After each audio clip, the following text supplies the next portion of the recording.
So. Thank you very much for that then. Moving on, the notion sort of that certain behaviors and trends which differ between men and women are caused by the social construct is quite a prevalent view now. Is it possible to prove or disprove this using tools in psychology? Well, it's true that many of the differences between men and women are socially constructed because many of the differences between people are socially constructed. Obviously, we're very malleable. We have an extraordinarily long dependency period, and we learn all sorts of things. And so the issue is never whether the behavioral differences between men and women, the psychological differences, are socially constructed. That isn't the claim of the social, that isn't the claim that I'm attempting to dispute to the degree I'm disputing it. The claim of the radical social constructionists is that all of it's socially constructed. Well, that's wrong. It's simply wrong.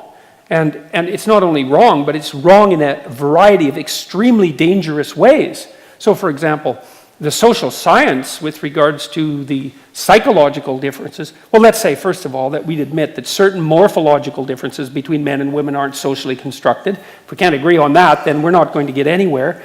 And then some more subtle biological differences on top of that. And then we might say, well, biological differences shade imperceptibly into psychological differences, since the psyche has a biological grounding. And so there's going to be psychological differences that are influenced by biology.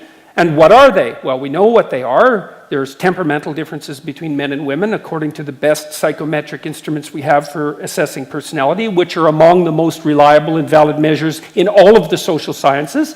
And those differences are not overwhelming, but they're significant.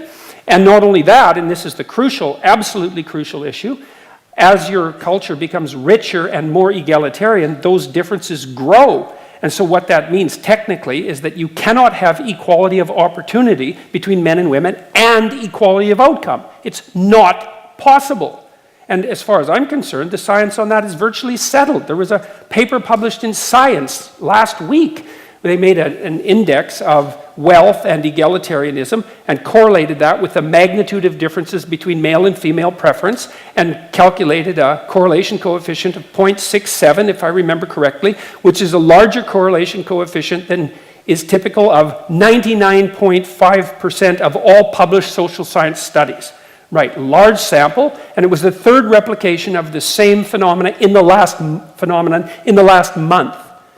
And so even the London Times said, well, this is now one of the most well-documented facts in all of the social sciences. And maybe you're not happy with that fact. So you say, well, the social sciences are pseudosciences and we'll just throw them out. It's like, fine, if that's the price you want to pay to cling desperately to your thorough social constructionist ideology, then go right ahead. But the price you pay is, it isn't just the social sciences that you're going to throw out, it's also the biological sciences.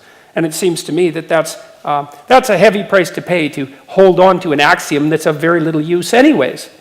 So of course things are socially constructed, obviously. But there's a big difference between partly and completely. And that's the difference between someone who's sensible and informed and someone who's ideologically rigid to the core, and for reasons that they don't even understand. I mean, the fundamental reason, the only reason you'd claim that all the differences between men and women are socially constructed would be if you were the sort of person who wished to remake human beings in the image of your ideological preferences. And that's what's driving the insistence. And if you're the sort of person who thinks that your redesign of human beings would make them better, then you're also the sort of person that other people should get away from very, very rapidly. So